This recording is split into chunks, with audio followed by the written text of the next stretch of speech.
नमस्कार, किसान प्रश्न मंच में आप सभी का स्वागत है। मैं हूं आपके साथ हैदर सेठी और आज किसान प्रश्न मंच का कारवा पहुंचा है उत्तर प्रदेश के झांसी, जहां इस वक्त हम रानी लक्ष्मीबाई केंद्रीय कृषि विश्वविद्यालय में मौजूद हैं और तमाम किसान भाई हमारे साथ मौजूद हैं। आज तमाम चीजों को लेकर चर्चा करेंगे, लेकिन उससे पहले सबसे पहले विशेषज्ञों का परिचय कराएंगे।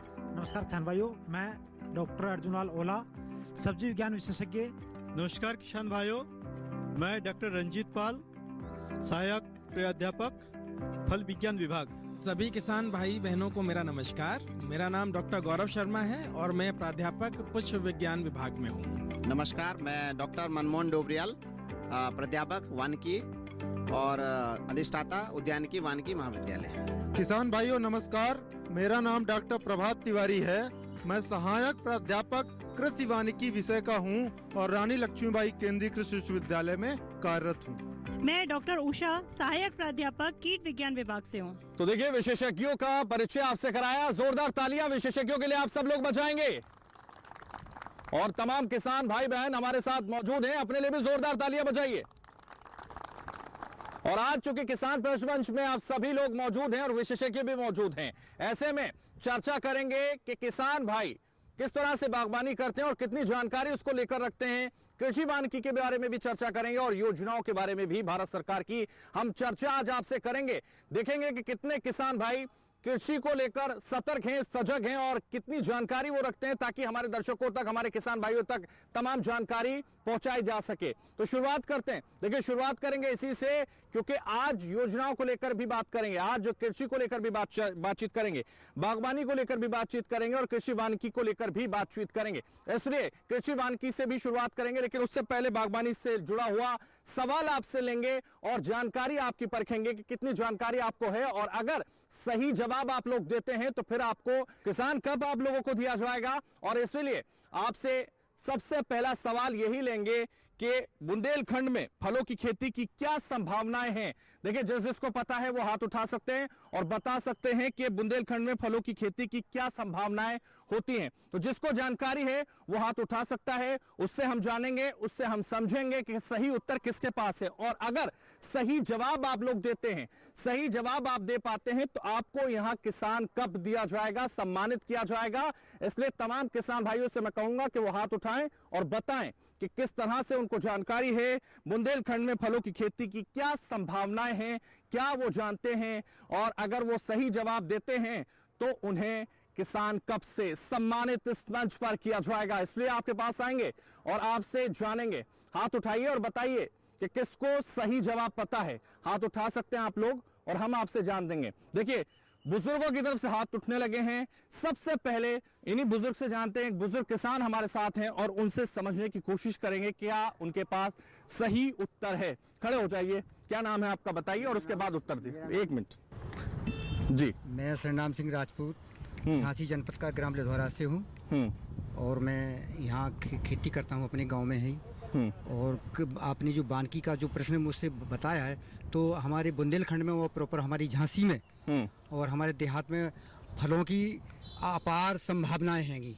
यहाँ पर अमरूद की खेती, आम की खेती और बेर की खेती बहुत अच्छी आती है और यहाँ की मिट्टी में बहुत। आप किस चीज़ की खेती करते हैं, कौन से फलों की खेती करते हैं आप? मैं अभी इसके रुझान में हूँ खेती में। अभी उसके पशुपालन और गेहूँ का अधिक करता हूँ, मटर की, ये 2 चीज़ अधिक करता हूँ। ठीक है, तो देखिए, खेती करते हैं, पशुपालन की खेती करते हैं और जिस तरह से तमाम चीज़ों को लेकर खेती करते हुए नजर आते हैं। और भी किसान भाई हैं जो बता सकते हैं, हाथ उठा सकते हैं, उनसे भी जानेंगे, उनसे भी समझेंगे कि सही उत्तर उनके पास है या नहीं। तो देखिए, हाथ उठाइए और बताइए कि आपको अगर पता है बुंदेलखंड में फलों की खेती की क्या संभावना है, तो आप बता सकते हैं। और अगर आप बताएंगे तो सही जवाब देने वालों को किसान कप दिया जाएगा। इतने सारे लोग यहाँ हैं, इतने सारे किसान भाई यहाँ हैं, बता सकते हैं, खड़े हो सकते हैं। आपको पता है, बता सकते हैं, खड़े हो जाइए। क्या नाम है आपका, अपना नाम बताइए, क्या करते हैं? चंदन सिंह। चंदन सिंह जी, बताइए। देखिए जी, तहसील उत्तर पता है आपको? बताइए। बुंदेलखंड में अमरूद है, आम है, बेर है, किन्नू है, नींबू है, संतरा है, इनकी संभावना है, इनकी खेती अच्छी की जा सकती है। तो देखिए, चंदन सिंह जी बता रहे हैं कि आम है, अमरूद है और तमाम ऐसे फल हैं जिनकी खेती की जा सकती है। चंदन सिंह जी बैठ जाइए। चंदन सिंह के अलावा और भी कोई किसान बताना चाहता है कि बुंदेलखंड में खेतों में किस तरह की किस्में उगती हैं, किस तरह के फलों की खेती होती है, वो बता सकते हैं। और अगर वो सही जवाब देंगे तो वो जानते हैं कि हाँ, उन्हें सम्मानित किया जाएगा। तमाम महिलाएं भी यहाँ हैं और उनसे भी जानना चाहेंगे। देखिए, तमाम महिलाएं यहाँ बैठी हुई हैं। आप खड़े हो जाइए। क्या नाम है आपका? नाम बताइए और किस तरह की खेती होती है, कौन सी फलों की खेती होती है, बताइए। सरोज लमकना गांव से हमारे इधर गन्ना होती है, गेहूँ होते हैं और मटर चना ये होता है हमारी खेती। तो देखिए, तमाम लोग यहाँ बता रहे हैं कि उनके यहाँ किस तरह की खेती होती है और किस तरह के फल उगते हैं। लेकिन बुंदेलखंड में फलों की खेती की संभावनाओं को लेकर ये सवाल हमारा था और तमाम किसानों ने इसका जवाब दिया। लेकिन अब ये विशेषज्ञों के पास हम जाएंगे, क्या चंदन सिंह जी का जवाब सही है या रेणु सिंह जी का जवाब सही है, वो ये तय कर पाएंगे। लेकिन जिस तरह से ये सवाल उन्होंने उठाया है, उस सवाल के जवाब में किस तरह के उत्तर आए हैं, ये विशेषज्ञ ही हमारे साथ तय करेंगे। विशेषज्ञ यहाँ बने हुए हैं। विशेषज्ञों से मैं कहूंगा कि वो ये भी घोषणा करें कि किसने सही जवाब दिया है और ये भी बताएं कि वास्तविक उत्तर इसका क्या है। सबको नमस्कार। पहले बताएं कि बुंदेलखंड क्षेत्र में जो आप लोगों ने जो बताए हैं लगभग सभी सही है। और उनमें से सबसे अच्छा फल जो होता है बुंदेलखंड में फलदार पौधे में, जैसे अमरूद का पौधा सबसे अच्छा होता है, आम का पौधा अच्छा होता है और यहाँ पे नींबू वर्गीय जितनी सारे फसल है ये भी अच्छा होता है। और आंवला का जो पेड़ है यहाँ पे बताया जाता है, आंवला हर घर में एक एक आंवला का पेड़ है, तो आंवला भी फल के अंदर ही आता है, तो ये भी अच्छा होता है। और ऊपर देखा गया है संभावना के बारे में अगर देखा जाए तो यहाँ पे आम की खेती, बेरी का खेती बहुत ही अच्छी तरह से कर सकते हैं। आंवला की खेती, बेरी की खेती। और अगर किसी के पास थोड़ा बहुत कम ज़मीन है लेकिन उनके पास चाहत है कि मैं कुछ और अच्छा करूं इस बुंदेलखंड की ज़मीन के लिए, तो इसमें ड्रैगन फ्रूट भी अच्छा हो सकता है। तो किसे चिन्हित करेंगे विशेषज्ञ के किसने सही उत्तर दिया? क्या चंदन सिंह ने या उन किसान महिला ने या फिर दूसरे जो किसान थे उन्होंने? किसने सही उत्तर दिया उनकी घोषणा आपको करनी है, क्योंकि उनको यहाँ किसान कप देकर सम्मानित करना है। पहले जो बताए वही सही बताए। देखिए, तो सबसे पहले जिसने जवाब दिया था खड़े हो जाइए और वो आ जाइए और जोरदार तालियां उनके लिए बजा दीजिए। देखिए, इन्होंने सही जवाब दिया था और सही हिम्मत भी दिखाई थी, इसलिए सबसे पहले उनको यहां सम्मानित करेंगे। आइए इधर आ जाइए, तो जोरदार तालियां इनके लिए बजा दीजिए। किसान कप यहां इनको दिया जा रहा है।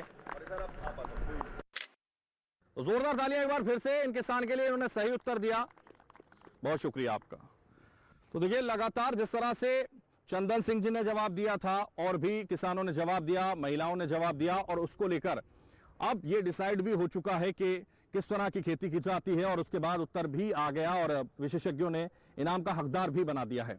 लेकिन इस सिलसिले को क्योंकि यहाँ नहीं रोकेंगे, ये पहला सवाल था और दूसरा सवाल भी आप लोगों से पूछेंगे और इसलिए आपसे ये भी कहेंगे कि आप उसको लेकर पूरी तरह से सतर्क रहिए और सुनिए बहुत गौर से, और उसका जवाब आप लोगों को देना है। इसलिए जवाब आप लोगों से लेंगे, लेकिन सवाल आपको सुनना है और सवाल का सिलसिला आगे बढ़ाते हुए एक और सवाल आपसे पूछेंगे। क्या आपको जानकारी है या नहीं ये भी परखेंगे। खरीफ प्याज की कौन सी किस्में हैं और इसकी पो तैयार व रोपण विधि क्या है? तो देखिए, ये सवाल है, ये सवाल आप लोगों के लिए है। बहुत गौर से आप लोग सुनिए, इसका जवाब आप देंगे तो आपको यहां सम्मानित किया जाएगा। और किसान प्रश्न मंच एक ऐसा मंच है जो आपको आजादी देता है, अपने उत्तर दे सकते हैं, लेकिन ये डिसाइड विशेषज्ञ करेंगे। तो इसलिए खरीफ प्याज की कौन सी किस्में हैं और इसकी पोत तैयार और रोपण विधि क्या है, ये आपको बताना है। और अगर आप ये बताते हैं तो आपको यहां सम्मानित किया जाएगा। तो देखिए, सवाल आपसे पूछ रहे हैं किसान प्रश्न मंच पे, और एक बार फिर से सवाल दोहरा देते हैं और आपकी जानकारी परखते हैं कि कितनी जानकारी आपको है। खरीफ प्याज की कौन सी किस्म है और इसकी पौध तैयार और रोपण विधि क्या है, ये जवाब आपको देना है। और अगर सही जवाब आप देते हैं तो आप जानते हैं आपको किसान कप दिया जाएगा। तो हाथ उठा लीजिए जिसको सही जानकारी है। देखिए, हाथ उठने लगे हैं और हाथ उठने के बाद हम उन लोगों के पास पहुंचेंगे, उनसे जानेंगे कि क्या उनको सही जानकारी है या नहीं। अगर सही जानकारी उनको है तो किसान कप का हकदार उनको बनाया जाएगा, इसलिए उनके पास हम पहुंचेंगे। खड़े हो जाइए। देखिए, बुजुर्ग किसान हैं और यहां वो पहुंचे हैं। क्या नाम है आपका? चतुर सिंह मेरा नाम, दतिया जिले के। और मैं प्याज की पौध बोता हूँ, तो उसको नमी माटी करके उसको पौध बे देते हैं, फिर उसको पौध खुन लगाते हैं, घारन सी बना बना के बाकायदा पौध तैयार हो जाती है। उसको फिर पानी देते हैं, फिर गोड़ मोड़ करके उसका काम राइट फाइट करते हैं। तो देखिए दतिया से आए हैं और नाम है इनका चतुर सिंह। हालांकि बहुत सीधे किसान लग रहे हैं, लेकिन नाम इनका चतुर है। और भी लोग हैं, उनके पास भी आएंगे और उनसे भी जानेंगे। बैठ जाइए आप। देखिए और भी किसान महिलाएं हैं, खड़ी हो जाइए, जिन्होंने हाथ उठाया था। नाम बताइए और सही उत्तर क्या है वो भी बताइए। सर मेरा नाम जयदेवी अहरबार है, मैं ग्राम सुनार से हूँ। और जो प्याज की जो फसल होती है वो हम पहले दाना बोते हैं, 15-20 दिन में तैयार हो जाती है पौध। फिर हम उसे 2 तरीके से लगाते हैं। पहले सूखे खेत में भी लगती है वो छोटी छोटी क्यारी बनाकर, और अगर हम ऐसे परेशान होते हैं ना तो गीले पानी भरकर उसमें भी लगती है। वो 2 तरीके से लगाई जाती है। तो देखिए ये जयदेवी हैं और इन्होंने बताया कि किस तरह से ये प्याज की खेती करती हैं। घर में ही क्यारी में ये प्याज की खेती करती हुई नजर आती हैं, इनका ये कहना है, इनका ये मानना है। और भी किसान जो बताना चाहता हो, और भी कोई जो जवाब देना चाहता हो। देखिए और भी लोग हैं जो हाथ उठा रहे थे। आइए इधर आइए, आप खड़े हो जाइए जिसने हाथ उठाया था। देखिए और भी किसान हैं जो हाथ उठा रहे हैं, उनके पास भी हम पहुंच रहे हैं और उनसे भी समझ रहे हैं कि इसका सही उत्तर क्या है, किस तरह से वो प्याज की बागबानी करते हैं, खेती करते हैं। और क्या नाम है आपका बताइए, और उसके बाद क्या करते हैं, और ये भी बताइए कि इसका सही उत्तर क्या है। चंदन सिंह यादव है, कोटखेड़ा के रहने वाले हैं, झांसी जिला में पड़ता है ये। और ये प्याज के लिए अपन जो है कि खरीफ की फसल है, जून या जुलाई के समय में इसको एक क्यारी बनाते हैं। उसमें बाजार से लेके प्याज का बीज होता है जो उसमें डाल के उसे मिट्टी से पार देते हैं। उसमें थोड़ी थोड़ी पौध हो जाती है, तो फिर उसके बाद 4 या 5 इंची की दूरी पे उसे लगाई जाती है। इसलिए 1-2 महीने के अंदर वो तैयार हो जाती है। तो देखिए चंदन बता रहे हैं कि कैसे वो प्याज की खेती करते हैं। प्याज वो घर पे क्यारी में लगाते हैं, पहले बीज डालते हैं, फिर उसको वो खेती करते हैं। तो देखिए चंदन बैठ जाइए। चंदन जी किसान हैं, इन्होंने भी बताया कि किस तरह से वो खेती करते हैं। एक और युवा किसान जो बताना चाहते हैं इसका जवाब, सही जवाब क्या है वो बताएंगे, इसलिए उनके पास भी आएंगे। बताइए क्या नाम है आपका? आएंगे आपके पास भी, लेकिन युवा किसान हैं, बताना चाहते हैं किस तरह से प्याज की खेती करते हैं, बताइए। मेरा नाम भूपेंद्र सिंह, मैं जालन जिले से आया हूँ। किसान मेले में पहली बार ही आया हूँ। पिताजी मेरे और माताजी खेती करती हैं, तो उन्हीं के साथ खेती में काम बटाते हैं। जैसे कि आपका सवाल है कि प्याज की खेती कैसे की जाती है, तो सबसे पहले तो ये रबी की फसल है और ये अक्टूबर से नवंबर के महीने में की जाती है। ये अक्टूबर से नवंबर में ही हम जैसे उसको बोने के लिए पहले इसके बीजों को बोया जाता है, छोटी छोटी क्यारियाँ बना करके उसमें ये बीजों को बोया जाता है। जब बीज इसकी जो नर्सरी तैयार हो जाती है 1 महीने में 30 से 35 दिन में हो जाती है, तब उसको वहाँ से निकाल के खेतों में लगाया जाता है। लंबी लंबी क्यारियाँ बनाई जाती है। सबसे इसका उत्पादन सबसे अच्छा दोमट मिट्टी में। भूपेंद्र सिंह राजपूत नाम है मेरा। दोमट मिट्टी और बलुई दोमट मिट्टी होती है, उसमें इसका उत्पादन सबसे ज़्यादा होता है।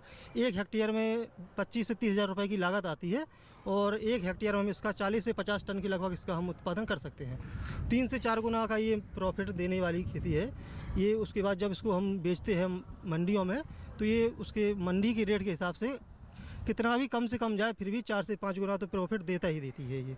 तो देखिए भूपेंद्र सिंह युवा किसान और बता रहे हैं कि प्याज की खेती उन्हें कितना प्रॉफिट देती है, कई गुना प्रॉफिट देती है। और बैठ जाइए भूपेंद्र, और आपके पास आए थे और इन्होंने भी सही जवाब देने की कोशिश की है, लेकिन और भी बुजुर्ग किसान हैं जो प्रयास कर रहे हैं, कोशिश कर रहे हैं, उनके पास भी आएंगे। खड़े हो जाइए, अपना नाम बताइए और सही उत्तर दीजिए। जी भगवत नाम है मेरा, टहरोली तहसील गाँव नोटा, जिला झांसी है।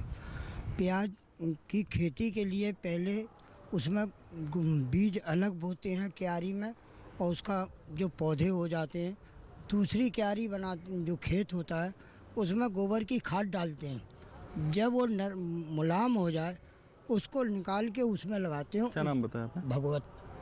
तो देखिए भगवत जी भी बता रहे हैं कि किस तरह से क्यारी में वो प्याज की खेती करते हैं और लगातार वो उस पर काम कर रहे हैं, और किस तरह से गोबर का इस्तेमाल करते हैं वो भी वो बताते हुए नजर आए। लेकिन क्या वाकई उन्होंने सही जवाब दिया है? जवाब देने वालों की संख्या कई है, लेकिन अब उसमें से तय करना है कि विशेषज्ञ आखिर किसको इनाम का और कब का हकदार बनाएंगे और किसको ये इनाम दिया जाएगा आज किसान प्रश्न मंच पर। तो मैं विशेषज्ञों पर छोड़ता हूं और ये विशेषज्ञ तय करें कि क्या सही उत्तर देने वाला अधिकारी कौन है। नमस्कार किसान भाइयों, सभी किसानों ने रबी में प्याज की खेती करते हैं उसके बारे में अच्छे से बताया। बट हमारा क्वेश्चन मेन खरीफ प्याज का था, जो उसको थोड़ा सा टच किया, जो भूपेंद्र जी जो थे उन्होंने उसको टच किया। खरीफ प्याज क्या है, जो समस्या आती है, हमें पौध तैयार करने की समस्या आती है। क्योंकि उस टाइम बारिश आ जाती है, इसलिए हमारी जो पौध बह जाती है या फिर बीमारियों का अटैक हो जाता है, जिससे किसान भाई पौध तैयार नहीं कर पाते। मेजर समस्या ये आती है। और दूसरा, इसके लिए हम कौन सी किस्मों का चुनाव करें। जैसे फाउंड डार्क रेड है, L883 है, पूसा रेड है, तो इन किस्मों का आप चुनाव कर सकते हैं खरीफ प्याज के लिए। और इसकी पौध तैयार करने के लिए किसान भाइयों को सबसे पहले तो आप उसे उठी हुई क्यारी विधि का उपयोग करें, क्योंकि किसान भाई समतल क्यारी में प्याज की पौध तैयार करते हैं, जिससे पानी का जमाव हो जाता है क्यारी में और पौध खराब हो जाती है। तो उस समस्या से निजात पाने के लिए किसान भाई उठी हुई क्यारी में पौध तैयार करें, जिससे आपको पौध की सड़न की समस्या नहीं होगी, उसमें गलन नहीं आएगा और पौध अच्छी और हेल्थी तैयार होगी। और दूसरा जो लगाने की विधि थी वो भी किसान भाई कि अगर खेत में प्रॉपर पानी निकास की व्यवस्था नहीं होती है तो किसान पौध के जो प्याज होता है वो सड़न हो जाती है। तो उसके बचने के लिए उठी हुई क्यारी विधि या जो बंड विधि होती है उससे हम प्याज की रोपाई कर सकते हैं। इस चीज़ के लिए तो भूपेंद्र जी के नाम की घोषणा यहाँ हो चुकी है। भूपेंद्र जी आइए, आपको यहाँ कब से सम्मानित किया जाएगा। भूपेंद्र ने सही जवाब दिया, युवा किसान हैं और किस तरह से वो खेती करते हैं ये भी उन्होंने बताया, तो इसलिए उन्हें कब का हकदार बनाया जाता है। आइए भूपेंद्र, आपको यहाँ कब दिया जाता है, किसान प्रश्न मंच पर सम्मानित किया जाता है। जोरदार तालियां इनके लिए बजाइए एक बार।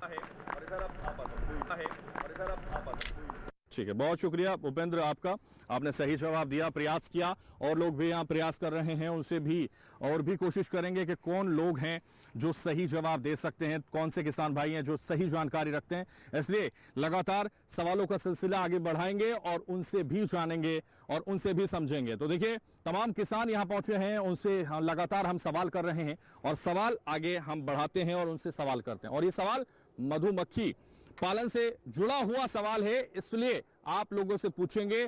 और मधुमक्खी पालन योजना क्या है और इस योजना का लाभ कैसे प्राप्त किया जा सकता है या आप लोग कैसे उसको प्राप्त कर रहे हैं, ये सवाल आज आप लोगों से हम पूछ रहे हैं किसान प्रश्न मंच पर। मधुमक्खी पालन योजना क्या है और इस योजना का लाभ कैसे प्राप्त किया जा सकता है, कैसे आप इसका लाभ उठा सकते हैं। आपके पास आएंगे, देखिए हाथ उठा लीजिए जिसको इसका सही उत्तर पता है। तो देखिए, सही उत्तर पता होने वाले व्यक्ति को यहां सम्मानित किया जाएगा, किसान कप दिया जाएगा। तो सवाल हम आपसे पूछ रहे हैं, मधुमक्खी पालन योजना क्या है और इस योजना का लाभ किसान कैसे प्राप्त कर सकते हैं, ये सवाल है आप लोगों से। और देखिए, हाथ उठाइए, जल्दी से आपसे जवाब जानेंगे और अगर आपने जवाब बिल्कुल सही और सटीक दिया तो आपको सम्मानित भी किया जाएगा। तो देखिए, महिलाओं की तरफ से हाथ उठने लगे हैं। सबसे पहले महिला किसान के पास भी जाएंगे। तो किसान महिला यहां हमारे साथ है, जल्दी से खड़े हो जाइए और अपना नाम बताइए और उत्तर दीजिए। दवाई के काम में आज टूर लगी हुई तो घरे लग जाती, लकड़ियाँ मकड़ियाँ टूट ली, या खेत में लगी हुई किताब तो टूट ली। दवाई के काम है हाथ, और पाल भी का बना पकड़ के पाली जाती मच्छियाँ। तो सरोज बता रहे, पकड़ के नहीं पाली जाती बल्कि उनको तोड़ा जाता है जहां वो पेड़ पर लगी होती हैं। तो देखिए, और भी किसान हैं यहाँ जो बताना चाहते हैं, जल्दी खड़े हो जाइए और इसका उत्तर बताइए अपने नाम के साथ। मेरा नाम है सरनाम सिंह राजपूत और बुंदेलखंड में खासतौर से हमारे क्षेत्र में इधर तो मधुमक्खियों से पालन से कम रुझान है, लेकिन फिर भी हमारे खेत खलिहानों में बाग बगीचों में लगी रहती हैं। उनको तोड़ के इसका हम औषधि में उपयोग करते हैं। इसका मोम भी बनाया जाता है और इसका शहद जो है बड़ा गुणकारी होता है। तो देखिए, शहद गुणकारी होता है और इस योजना के बारे में बताना था हालांकि, लेकिन वो बता रहे हैं कि किस तरह से इसका लाभ पहुंचता है और इससे क्या क्या लाभ होता है और मधुमक्खी के पालन से क्या फायदे होते हैं, वो भी राजपूत किसान साहब ने बताया। लेकिन और भी जो किसान हैं हाथ उठा रहे थे, उनके पास भी आएंगे और उनसे भी जानेंगे कि इसका सही उत्तर क्या है। अपना नाम बताइए और इसका सही उत्तर क्या है। चंदन सिंह यादव है, उठखेरा के झांसी जिला में है। सर, हमारे यहाँ जो है कि मधुमक्खी पालन का कोई विस्तार नहीं है यहाँ पे, लेकिन यहाँ पे जो कितने किसान हैं सभी को जानकारी मिल जाए कि कैसे पाली जाती है। अब ये लोग तो बता रहे हैं कि तोड़ के लाए, ऐसे आगे वो तो जंगल में लग जाती है तो उससे कोई पड़ता मालूम नहीं जाता कि क्या है, क्या काट लेती है, कुछ भी कर दे, लेकिन ये पालने का अभी तरीका किसी को मालूम नहीं है। तो इसकी जानकारी अब विशेषज्ञों से दी जाए। तो देखिए, चंदन ने बहुत अच्छी बात कही कि उन्हें जानकारी नहीं है और उनका ये कहना है कि यहाँ तोड़कर लाना और पालना बिल्कुल अलग है, इसका व्यापार करना बिल्कुल अलग है, इससे लाभ उठाना बिल्कुल अलग है। और इसलिए वो चाहते हैं कि विशेषज्ञ इसके बारे में बताएं और हम विशेषज्ञ से कहेंगे कि वो इसके बारे में हमारे तमाम किसान भाई बहनों को जानकारी दीजिए। मैं आप लोगों को बताना चाहती हूँ, सरकार ने जिसके तहत 500 करोड़ का बजट अनुदान के लिए दिया गया है, जिसमें बताया गया है कि मधुमक्खी पालन एक तो लाभकारी व्यवसाय है। मधुमक्खी पालन व्यवसाय से आपको क्या क्या लाभ होते हैं उसके बारे में आपको मैं बताती हूँ। जैसा कि मधुमक्खी पालन आप करते हैं, उसके लिए हम यूरोपियन मधुमक्खी जिसका नाम एपिस मेलिफेरा है उसको लेते हैं, उसके बक्से आते हैं, आप लोगों ने देखे होंगे।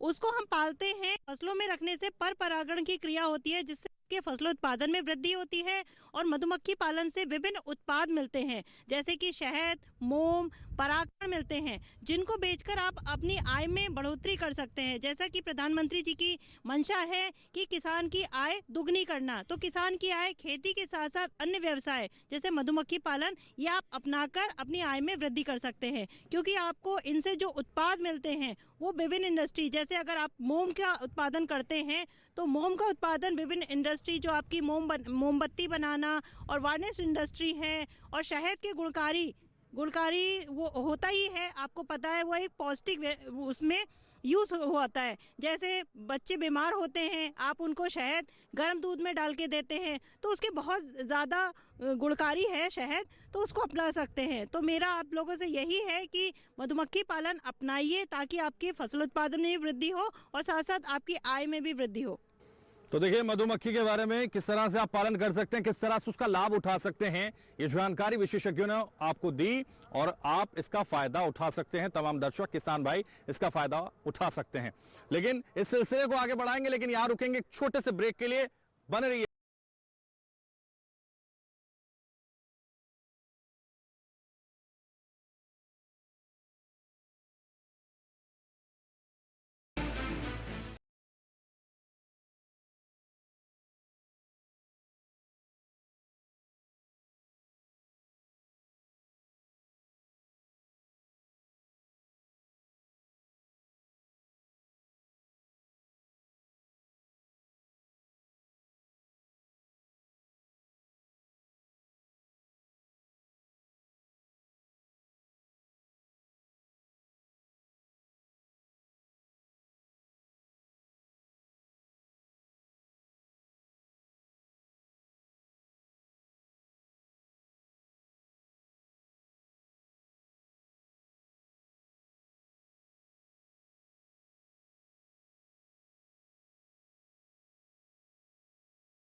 ब्रेक के बाद आप सभी का किसान प्रश्न मंच में एक बार फिर से स्वागत है और चर्चा लगातार जारी है।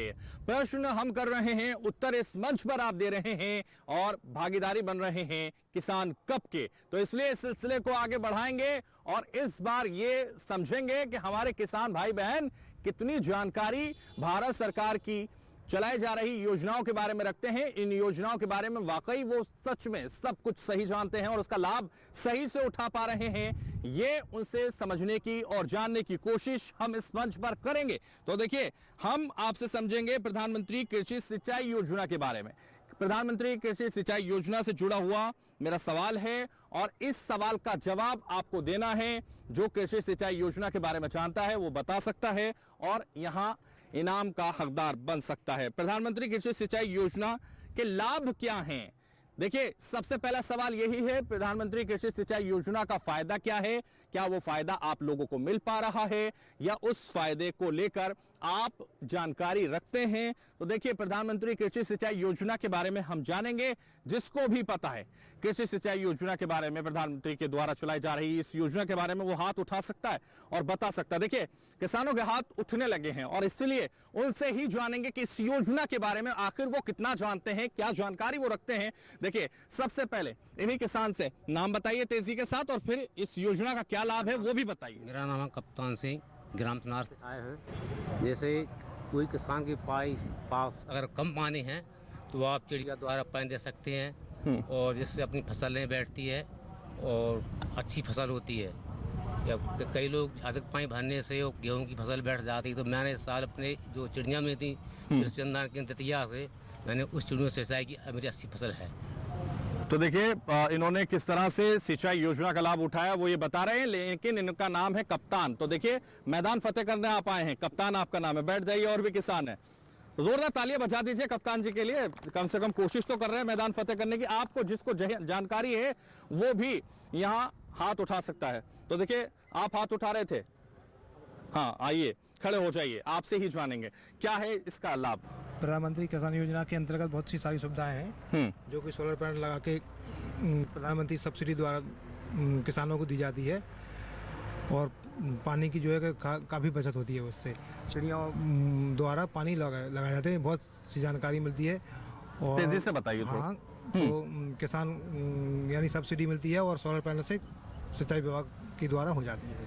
तो देखिए सोलर पैनल का लाभ लोगों को मिलता है और ये कह रहे हैं कि तमाम योजना का फायदा इन लोगों को पहुंच रहा है, लेकिन इसका सटीक आंसर कौन देगा, सटीक उत्तर कौन देगा, लाभ क्या है वो बताना है तो और भी किसानों ने हाथ उठाया था, जल्दी से खड़े हो जाइए। तो देखिए सटीक उत्तर कौन देगा, उसके लिए वो हाथ उठा सकता है और बता सकता है प्रधानमंत्री कृषि सिंचाई योजना के बारे में। संकोच बिल्कुल मत कीजिए, अगर आपको जवाब देना है तो खड़े हो जाइए, भले ही गलत जवाब दीजिए, लेकिन आपको अगर नहीं पता होगा तो करेक्ट जानकारी भी आप तक पहुंचेगी, इसलिए कोशिश कीजिएगा। नाम बताइए और उसके बाद उत्तर भी दीजिए। सिंह, ग्राम बराटा से हूँ।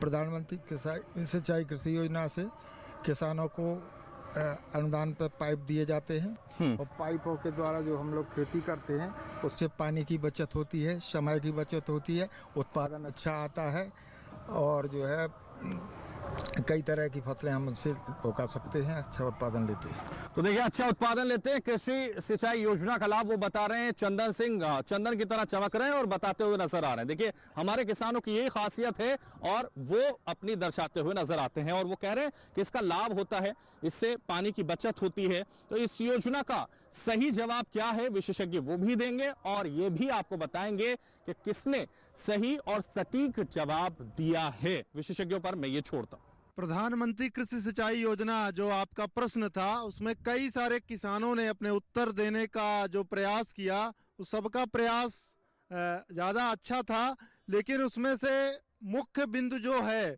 प्रधानमंत्री कृषि सिंचाई योजना का, उसको आप सब थोड़ा सा एड्रेस नहीं कर पाए। पर शुरू में जिनको आपने कप्तान नाम दिया था, उन्होंने इसकी ज्यादा अच्छे से कोशिश की। तो देखिए कप्तान मैंने नाम नहीं दिया, उनका नाम कप्तान ही है और इसीलिए कप्तान ने मैदान फतेह कर लिया। आ जाइए कप्तान, जोरदार तालियां कप्तान के लिए बजा दीजिए।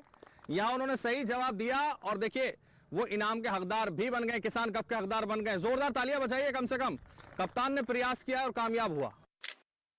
अब इस योजना के बारे में थोड़ा आप सब किसान भाइयों को मैं बता देता हूं।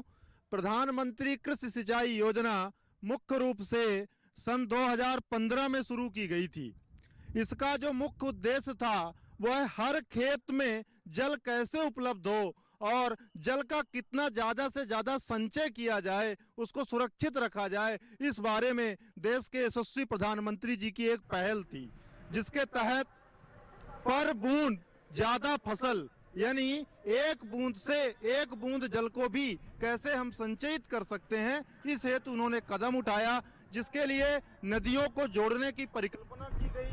फिर नदियों के जल को नहर के माध्यम से जोड़ के किसानों की खेतों तक पहुंचाया गया, जिससे कि किसान के खेत जल के बिना उसमें ऐसा ना हो कि फसल ना हो पाए। इसके साथ साथ ही जो हमारे जल को संरक्षित करने वाली सिंचाई विधियां हैं, उसको बहुत ज्यादा प्रचारित करने का प्रयास किया गया, जिसके तहत आप सबने देखा होगा स्प्रिंकलर इरिगेशन, ड्रिप इरिगेशन, जिसमें कि हम बूंद बूंद विधि भी कहते हैं, जिसके तहत हमारे फसलों को पानी या जल दिया जाता है, जिससे जल ज़्यादा से ज़्यादा सुरक्षित हो और फसलों को जितना जल की आवश्यकता है उतना ही सुलभ हो पाए। और इसके तहत इसको बढ़ावा देने के लिए कई सारी सब्सिडी स्कीम्स भी शुरू की गई हैं, जिसमें कि भारत सरकार समय समय पर अनुदान देती है कि इस प्रकार की आप सिंचाई विधियों का पालन करें। और इसका आज तक का जो ये किया गया, उससे ये अनुमान निकल के आया कि अगर प्रधानमंत्री कृषि सिंचाई योजना का जो समाधान किसानों के लिए ये है कि इसमें लगभग 50% तक की पानी की बचत हुई है और किसानों की फसलों में 30% तक उत्पादकता में वृद्धि हुई है।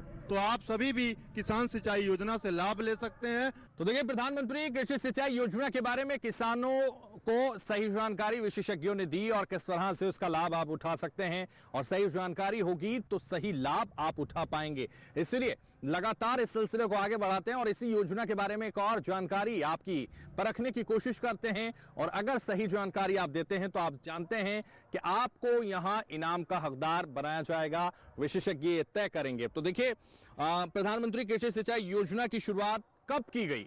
प्रधानमंत्री कृषि सिंचाई योजना की शुरुआत कब की गई है, कब इसकी शुरुआत हुई है, कब भारत सरकार ने इसकी शुरुआत की है, ये आपको बताना है। और सही जवाब देने वाले को आप जानते हैं कि यहां सम्मानित किया जाना है। तो इसलिए आपके पास आएंगे, आपसे समझेंगे प्रधानमंत्री कृषि सिंचाई योजना की शुरुआत आखिर कब की गई। देखिए, हाथ उठने शुरू हो चुके हैं और हाथ पीछे से सबसे पहले उठने शुरू हो चुके हैं। शुरुआत कब की गई है उनसे जानेंगे, समझेंगे और ये परखने की कोशिश भी करेंगे कि उनको इसके बारे में कितनी जानकारी है, जो लगातार प्रश्न मंच कर रहा है हमारे किसानों को प्रश्न मंच पर बुलाकर। और इसीलिए पीछे से ही शुरुआत करेंगे। एक बुजुर्ग किसान ने सबसे पहले हाथ उठाया, उन तक आएंगे और उनसे जानेंगे। सबसे पहले अपना नाम बताइए और उसके बाद कब इसकी शुरुआत की गई वो भी बताइए।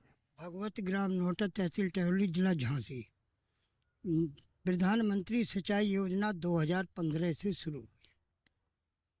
और कोई जानकारी इसको लेकर आपके पास? और ये नदियों को जोड़ के चेक डैम बनवाए हैं। हाँ। अगर नालों में पानी ठहरने के लिए, उससे के खेतों में पानी बढ़े। भगवत नाम है आपका। तो देखिए, भगवत जी ने कोशिश की है, लेकिन और भी किसान हैं जो लगातार प्रयास कर रहे हैं, कोशिश कर रहे हैं। देखिए, क्या नाम है आपका? चंदन सिंह है। तो देखिए, चंदन लगातार कोशिश कर रहे हैं। चंदन चंदन की तरह ही दिखते हैं, देखिए चमकते भी हैं और जवाब भी देने की कोशिश लगातार वो कर रहे हैं। तो प्रधानमंत्री योजना सिंचाई योजना 2015 में जी लागू की थी।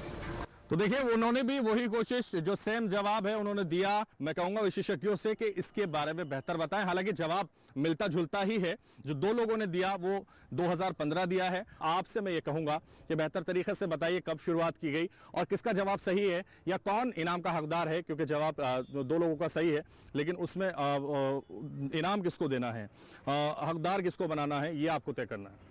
जैसा बताया भी गया था, प्रधानमंत्री कृषि सिंचाई योजना सन 2015 में भारत सरकार ने शुरू की थी। जैसा बताया आपने, 2 किसानों ने सही उत्तर दिया है, लेकिन प्रथम दृष्टया प्रथम किसानों ने इसके योजना के बारे में भी कुछ ज्यादा बताया है, इसलिए मैं इनाम का हकदार उन्हीं को बनाना चाहता हूँ। आ जाइए भगवत जी, यहाँ आपकी भगवत काम कर गई है और आप इनाम के हकदार बन गए किसान प्रश्न मंच पर, इसलिए आपको इनाम दिया जाएगा। यहाँ कब से सम्मानित किया जाएगा? कम से कम जोरदार तालियां तो भगवत जी के लिए बजा दीजिए, क्योंकि सबसे अंतिम पंक्ति में बैठकर भी सबसे सही जवाब देने वाले हकदार वो बन चुके हैं और इसीलिए उनको यहाँ किसान कब से सम्मानित किया जाता है। जोरदार तालियां एक बार फिर से। बहुत शुक्रिया सही जवाब देने के लिए। और विस्तार से मैं ये कहूंगा कि वो बताएं कि किस तरह से 2015 में शुरुआत हुई और क्यों शुरुआत की गई, क्या जरूरत महसूस हुई। प्रधानमंत्री कृषि सिंचाई योजना, जैसे भगवत जी ने बताया, सन 2014-15 में, मुख्य रूप से 2015 में भारत सरकार ने इसकी शुरुआत की थी। इसका मुख्य उद्देश्य था कि हर खेत तक जल को पहुंचाया जाए, जिसमें भारत सरकार काफी स्तर तक सफल भी रही है।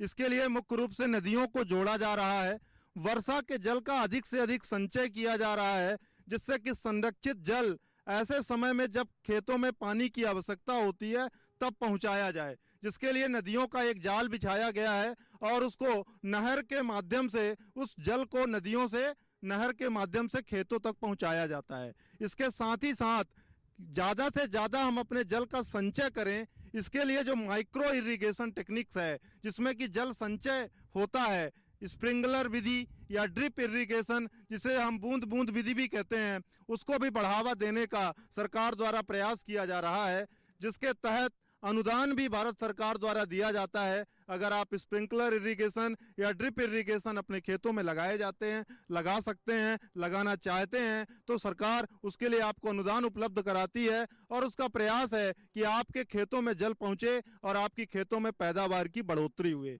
एक अनुमान के तहत अब तक प्रधानमंत्री कृषि सिंचाई योजना के तहत लगभग 30% तक जो फसलों की उत्पादकता में बढ़ोतरी हुई है और लगभग 50% तक हम जल को ज़्यादा संरक्षित कर पाने में सफल हुए हैं। तो आप सभी भी प्रधानमंत्री कृषि सिंचाई योजना का लाभ उठाकर अपने खेत में जहां सिंचाई में दिक्कत आ रही है उसका लाभ ले सकते हैं और जल को संरक्षित करने की जो प्रमुख सिंचाई प्रणालियां हैं उनको अपनाकर ज़्यादा से ज़्यादा जल संचय भी कर सकते हैं। तो देखिए, प्रधानमंत्री कृषि सिंचाई योजना के बारे में, जल संचय के बारे में विशेषज्ञ आपको बता रहे थे। और देखिए, बेहतर जानकारी लगातार आपको दी जा रही है इस मंच पर, ताकि आप इसका लाभ उठा सकें, ताकि आप लोग इसमें बेहतर कर सकें और बेहतर तरीके से इन योजनाओं का फायदा ले सकें, उठा सकें। इसी से जुड़ा हुआ एक और सवाल इस सिलसिले को आगे बढ़ाते हुए आपसे पूछेंगे। प्रधानमंत्री कृषि सिंचाई योजना के बारे में ही मेरा सवाल है, जो आपसे पूछेंगे उसका उत्तर आपको देना है। और आप जानते हैं कि उत्तर किस तरह से आप लोग दे रहे हैं, लगातार कोशिश कर रहे हैं और इसी से जुड़ा हुआ सवाल आपसे पूछेंगे। लेकिन आगे यहाँ चूंकि लगातार हम सवाल पूछ रहे हैं, इस सिलसिले को आगे बढ़ाएंगे, लेकिन फिलहाल यहाँ रुकेंगे एक छोटे से ब्रेक के लिए। आप बने रहिए हमारे।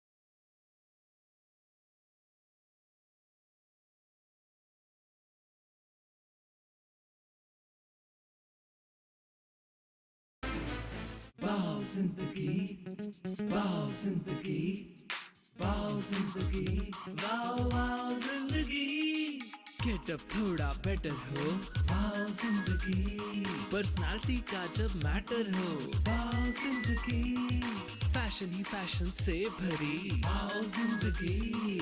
लाइफ में अपनी स्टाइल हो, वाओ जिंदगी। लाइफ में बैलेंस रिदम हो, कलर पैटर्न ब्यूटी और डिजाइन भी। इम्प्रेसिव जो स्टाइल हो, वाओ जिंदगी। होम इंटीरियर साइड हो, वाओ जिंदगी। फैमिली संग हो आउटिंग भी, वाओ जिंदगी। मॉडर्न टाइम्स की लाइफ हो, वाओ जिंदगी, वाओ जिंदगी। देखिए वाओ जिंदगी प्रत्येक शनिवार सुबह 11 बजे। वाओ जिंदगी। सिर्फ डीडी नेशनल पर, देश का पहला चैनल, देश का अपना चैनल।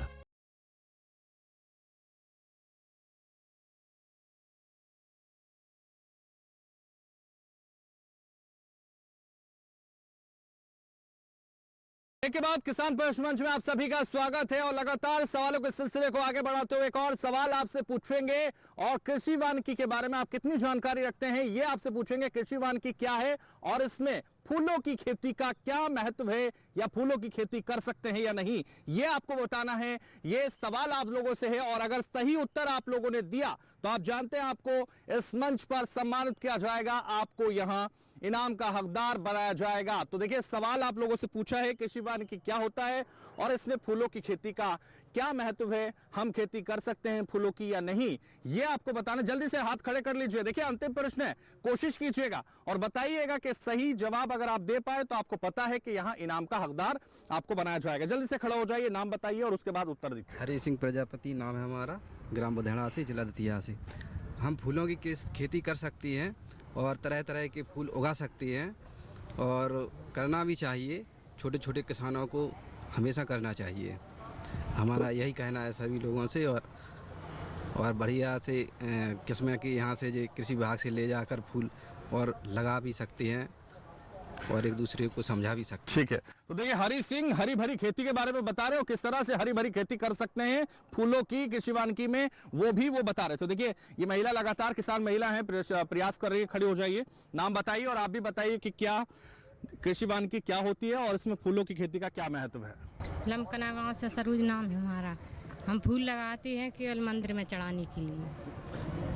तो देखिए, सरोज कह रहे हैं कि फूल लगाते जरूर है लेकिन वो मंदिर में चढ़ाने के लिए उसकी खेती करती हैं, मंदिर ले जाती हैं फूल और वहां वो चढ़ा देती हैं। तो देखिए, और भी कोई अगर किसान हाथ उठाना चाहे, एक अंतिम प्रश्न है जिसको लेकर लगातार आपसे पूछ रहे हैं, जल्दी से खड़ा हो जाइए। देखिए, चंदन है किसान जो लगातार प्रयास कर रहे हैं, तो चंदन से यहाँ पूछेंगे।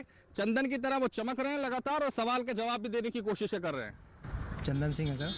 हमारे यहाँ बुंदेलखंड में जो है कई प्रकार के फूल होते हैं, लेकिन यहाँ सूरजमुखी की अगर पैदावार ज़्यादा हो तो अच्छा हो जाएगा। सूरजमुखी की फूलों की खेती हो तो वो अच्छा रहेगा। तो देखिए, आप भी बताना चाहते हैं। तो लगातार देखिए बाबा भी बताने की कोशिश कर रहे हैं, जल्दी बताइए बाबा। हमारे यहाँ जो है फूलों की खेती में गुलाब की खेती अच्छी की जा सकती है, उससे एसेंस तैयार किया जाता है जिससे अच्छी आमदनी देता है। गुलाब जल भी जो है जो औषधि के इस्तेमाल में आता है वो भी तैयार किया जाता है। तो देखिए बाबा भी बता रहे हैं, बैठ जाइए सब लोग। और जिस तरह से वो बता रहे थे बाबा के यहाँ फूलों की खेती, गुलाब की खेती की जा सकती है जिससे गुलाब जल भी बनाया जा सकता है। तमाम उसका उत्पादन जो है लाभदायक होता है, यानी आपको तमाम रुपया कमवा सकता है, ये भी वो कह रहे हैं। और किसान किस तरह से आगे बढ़ेंगे ये भी वो बताते हुए नजर आ रहे हैं। लेकिन अब विशेषज्ञों से जानेंगे कि क्या उन्होंने सही जवाब दिया और किसने सही जवाब दिया है, किसको इनाम का हकदार बनाना है, किसको कब देना है, ये आपको तय करना है। और सही जानकारी क्या है वो भी हमारे दर्शकों और किसानों को देनी है। जैसे लोगों ने ज़्यादातर बताया फूलों की खेती हो सकती है। कृषि वानिकी जो है जो आपकी फसल है उसके साथ पेड़ पौधों भी लगा सकते हैं। तो पेड़ों के साथ सहफसली जो है आप लगा के उसके साथ आपके पशु और फिशरीज ये सब मिला के जो है कृषि वानिकी हो सकता है। तो खेत में ज़्यादा से ज़्यादा पेड़ के साथ फसल, ये विधि को जो है कृषि वानिकी कहते हैं। और इसमें बहुत सारे अलग अलग पौधे लगा सकते हैं, चाहे वो इमारती लकड़ी के लिए है, चाहे वो उद्योग के लिए है, चाहे वो फल के लिए है। तो अलग अलग पौधों के साथ आप जो आप परंपरागत खेती करते हैं वो आप कर सकते हैं, तो जिससे आपकी इनकम बढ़ सकती है, ज़्यादा एक ही जगह से ज़्यादा फायदा मिल सकता है। तो कृषि वानिकी का उद्देश्य ये है कि कम जगह में ज़्यादा आपको उत्पाद भी मिले और ज़्यादा आपको मिले। उसमें आपको फूल भी लगा सकते हैं, फल भी लगा सकते हैं। जहाँ तक फूल का है तो हमारे साथ विशेषज्ञ डॉक्टर गौरव हैं, वो बताएंगे कि कौन से फूल लग सकते हैं। जैसा आप सबने बताया, ज़्यादातर लोगों ने सही बताया है कि हम लोग जो भी खाली जगह, खासतौर से शुरुआती वर्षों में पेड़ों के बीच में, चाहे वो फलदार वृक्ष हों, चाहे वो वानिकी के पेड़ हों, उनके बीच में हम फूलों की खेती कर सकते हैं। और सबसे उत्तम रहेगा जैसे गेंदा की फसल है, गैलाडिया की फसल है, ग्लैडियोलस की फसल है, इन फसलों को हम ले सकते हैं। मेरे हिसाब से यहाँ पे जो सरोज जी बैठी हुई हैं, उन्होंने कहा कि वो फूलों की खेती करती हैं और बेचती भी हैं, तो बिल्कुल सही। इसके अलावा जहाँ मंदिर हों, जहाँ पे बहुत ज़्यादा फंक्शंस होते हैं, वहाँ पर अगर आप थोड़े से एरिया में भी अगर फूल लगाते हैं तो वो आराम से बिक जाते हैं और उनकी खेती की जा सकती है। तो मुझे लगता है कि सरोज जी ने बहुत सही उत्तर दिया है कि फूलों की खेती करके अधिक लाभ कमाया जा सकता है और वो इसकी हकदार है। तो देखिए सरोज जी, यहाँ आपको इनाम का हकदार बनाया गया। जोरदार तालियां इस महिला किसान के लिए। इन्होंने कोशिश की और कोशिश कामयाब हुई है। और इनको यहाँ कब दिया जाता है, इनको यहाँ सम्मान दिया जाता है, इधर देखिएगा। देखिए जोरदार तालियां, इन्होंने कोशिश की, बार बार कोशिश की और कामयाब हुई इस बार इनकी कोशिश। बहुत शुक्रिया सरोज जी। तो लगातार जिस तरह से सवाल जवाब का सिलसिला आगे बढ़ रहा है, लेकिन अब मैं तमाम किसानों से कहूंगा, तमाम किसान से कहूंगा कि वो विशेषज्ञों से अपने सवाल कर सकते हैं, वो पूछ सकते हैं। तो देखिए तमाम किसान भाइयों से हम कह रहे हैं कि सवाल वो पूछ सकते हैं और इसलिए सवाल पूछने के लिए विशेषज्ञ हमारे साथ हैं। विशेषज्ञों से वो सवाल कर सकते हैं जिसका जवाब हम इसी प्रश्न मंच पर विशेषज्ञों द्वारा उनको दिलवाएंगे। तो देखिए यहाँ हाथ उठने शुरू हो गए, लोग खड़े हो गए हैं, किसान खड़े हो गए। इसलिए सबसे पहले इन युवा किसान के पास भी जाएंगे जो इस वक्त हमारे साथ यहाँ मौजूद हैं। तो देखिए भूपेंद्र यहाँ मौजूद है, युवा किसान है, वो सवाल पूछना चाहते हैं विशेषज्ञों से। बताइए। मेरा माननीय किसान विशेषज्ञों से एक सवाल है कि मधुमक्खी पालन को करने के लिए हम कौन से महीने में सर्वाधिक मुनाफा, हम किस महीने में मधुमक्खी पालन करें और किस महीने में शहद को उन पेटियों से निकालें कि जिससे हमें अधिक से अधिक मुनाफा हो, अधिक से अधिक शहद प्राप्त हो।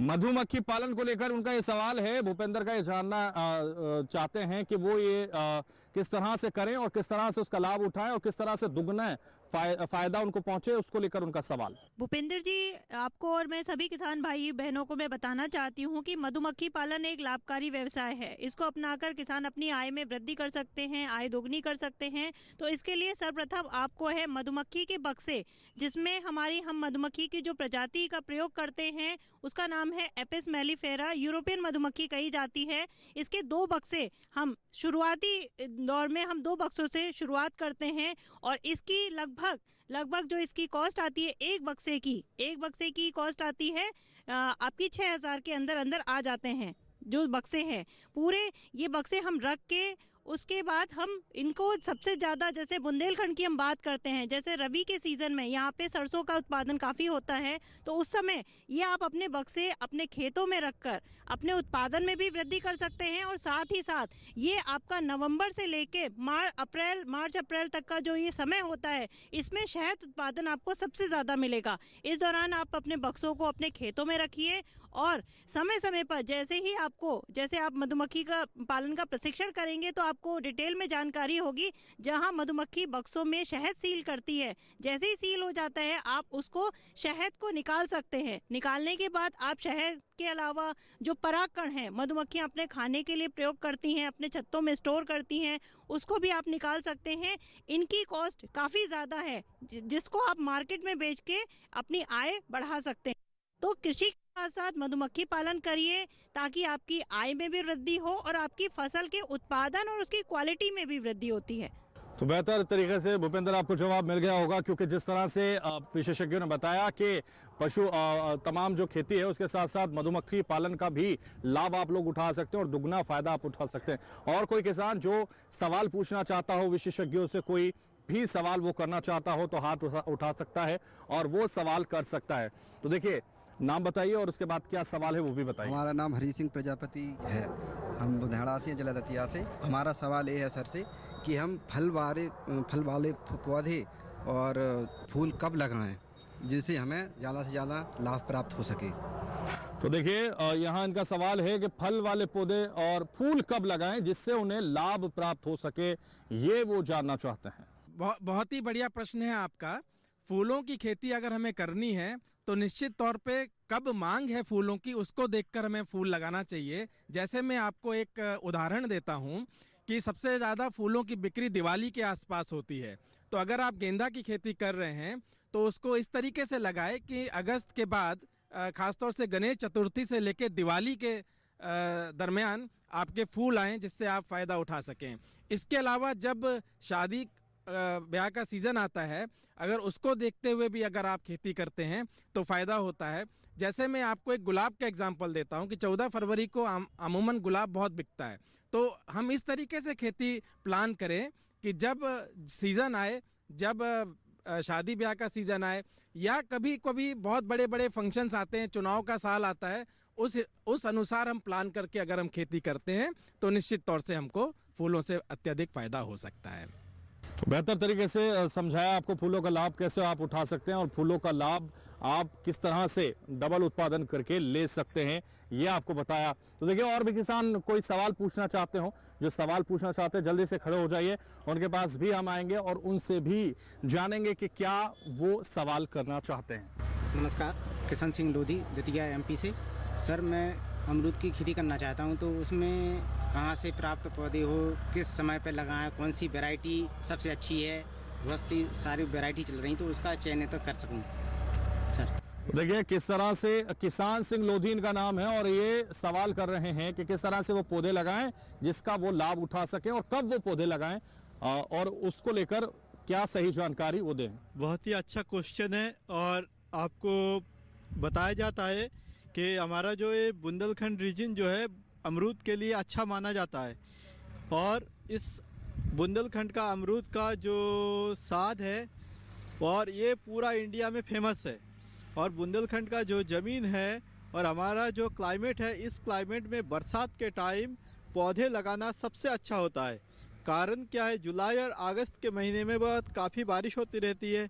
उस टाइम पौधा को अगर जुलाई के महीने में फर्स्ट वीक ही लगा दिया जाए कि 2-3 महीना तक आपको बारिश हो जाएगी और पौधा अच्छी तरह से जिंदा रहेंगे और इसका ग्रोथ भी अच्छा होगा। और साथ में पौधे तैयार करने का और पौधा जो मिलता है यहाँ पे, हमारा जो यूनिवर्सिटी है रानी लक्ष्मीबाई सेंट्रल एग्रीकल्चर यूनिवर्सिटी, यहीं से आपको पौधा अच्छा क्वालिटी पौधा मिल जाएगा। और कभी भी आप आ सकते हैं, हमारी यूनिवर्सिटी में स्वागत है। कभी भी हमारे नर्सरी में आके बात कीजिएगा, आपको पौधा जितनी पौधा आप मांगेंगे हम उतनी पौधा आपको तैयार करके दे देंगे। तो देखिए, किसान लोधी जी जवाब आपको मिल गया होगा और उन्होंने कहा कि जब आपको पौधे चाहिए आप यहाँ आ सकते हैं। रानी लक्ष्मीबाई केंद्रीय विश्वविद्यालय से आपको पौधा उपलब्ध करा दिया जाएगा और आप वो लगा सकते हैं। बेहतर जवाब उन्होंने दिया। बैठ जाइए, बहुत शुक्रिया आपका और बहुत शुक्रिया विशेषज्ञों का जो आपके सवालों का जवाब लगातार दे रहे थे। तो आज किसान पक्ष मंच पर हमने जाना कि कितनी बागबानी और कृषि वानिकी को लेकर हमारे किसान भाइयों बहनों को जानकारी है और उन्होंने इसके बेबाकी से जवाब दिए और वो इनाम के हकदार बने। बहुत शुक्रिया विशेषज्ञों का भी जो इस कार्यक्रम में जुड़े। जोरदार तालियां विशेषज्ञों के लिए एक बार फिर से इस कार्यक्रम में जुड़ने के लिए, और अपने लिए भी किसान भाइयों जोरदार तालियां बजाइए आज इस कार्यक्रम में जुड़ने के लिए हमारे साथ। तो तमाम आज किसान प्रश्न मंच की टीम को दीजिए इजाजत और आप के साथ फिर किसी मंच पर नई जानकारी के साथ होंगे हाजिर। तब तक के लिए मुझे दीजिए इजाजत। नमस्कार।